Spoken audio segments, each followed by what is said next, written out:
السلام علیکم ملګرو د مانوس صاحب بیان ته تاسو وګورئ ځکه چې د مانوس صاحب پس تاسو ژوند بدل نشو بیا راته ویل شرایط د مانوس صاحب بیان سره وګورئ مکوې تاسو چې په الله قسم چې وینه کې ذکر اسکار مکوې پارام کې نه تبلیغونو پسې مگر زی پارام کې نه حج عمرې نه پارام کې نه پارام کې اول خپل معاملات ټکي بیا عبادت کوي الله جل شانو پیغمبرانو ته یا ایها الرسل کلوا من الطيبات واعملوا صالحا اول خېټه ته حلال چوي پیغمبر دا اغه نه پس عبادت کوي ماته ودرېګا نو قیمتي څه شي ده معاملات سدي پړم بیسیس معاملات بیا وروسته شي عبادت پړم بیسیس معاملات بیا وروسته شي عبادت دا ګور ځان سره دا قرآن مجید آیت مبارکه مې ته وی ډایجست ته نه مونږ ته مشرق او صاف اخبار قرآن مجید دا چې پیغمبرانو تاسو حلال خوري دا نه پس بیا ماته ودرېږي عبادت کوي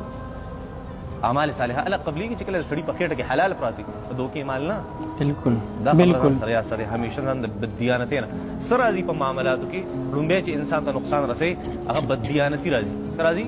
بددیانتی معمولی دوکې کول دا لومبه هغه یو ځل نبی کریم صلی الله علیه وسلم د بنو اسد قبیله یو سړی لګل ویلاړ شه او ته په پلان کې ځای کې زمونږه د زکات چیرمن د زکات عامل وي طالب خلک د علاقه زکات راوړي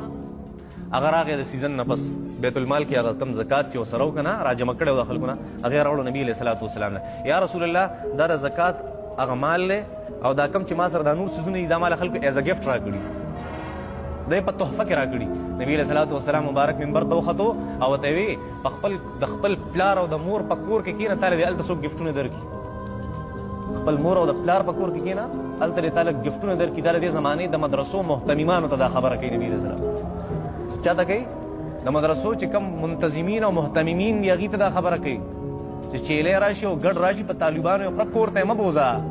او چې چندرش جیب تماچ او ځان له پیګاړې مالا ځان له پټوډي مالا سکو دار طالبانو حق ته غیله ورکوا دا وړاندې چې د بددیانتي دونه خراب شي د نبی کریم صلی الله علیه وسلم فرمایل چې بددیانتي کوي قیامت پر ورځ به سړی راشي دا غولو ته چيله خطي چيله او چغه به به بکې یو سړی براشي دا په شابه باندې به اوخي یو سړی براشي غوې به سټ خطي او چغه به وي د نبی کریم صلی الله علیه دا به پټکړي بددیانتي به کړي د براشي نبی علیہ الصلوۃ والسلام هغه پیغمبر چې ټول بسوي یا ربي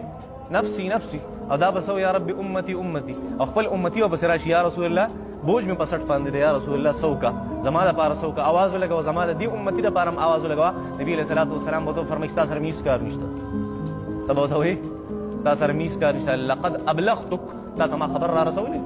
دا سړی توپ نو تا پاګور نه منله قران نو که حدیث نه وتا سم مسله ستا سوا د شیطان سره په وسوسه باندې غلطيږي او دا هغه په سره په وسوسه باندې چرته مخلم دل نه راغله دا هغه په وسوسه باندې عمل کوي او زما واضح اګریمنت مې تمخه ته پروت پاګیر عمل نکوه دا رچا نقصان دی زما نقصان دی الله جل شانو په کیسه پیغمبر په کیسه نشته چې په وسوسه انسان عمل کوي او الله د اګریمنت لیکلې مخه ته پروت دی چا څه شک شته چې دا د الله کتاب نه دی چا شک پکښتا دا چا کتاب دی دا الله جل شانو کتاب دا الله اګریمنت ته کنه چې الله جل شانو را سره دا لیکل کړي ته بیا هم صرف د شیطان په وسوسه عمل کې پته لګي چې دنیا بدترین مخلوق انسان نه نه پوهیږي په خبره ځکه چې کوم خلک قرآن مجید نه منو ځکه الله فرمایي اولئک کالانعام بل هم اضل دا د سارونم بدتر دی الله فرمایي قرآن مجید تاسو مانوس صاحب بیان سره کوته نو دا حلال رزق وګټئ تاسو هغه پس به موري اجونه کوي تاسو به هر دوا قبليږي نو واسه د خپل بیان کړو د بیان سره مخکې ملګرو سره لازمي شریک موږ ته پیژره پاله کې والسلام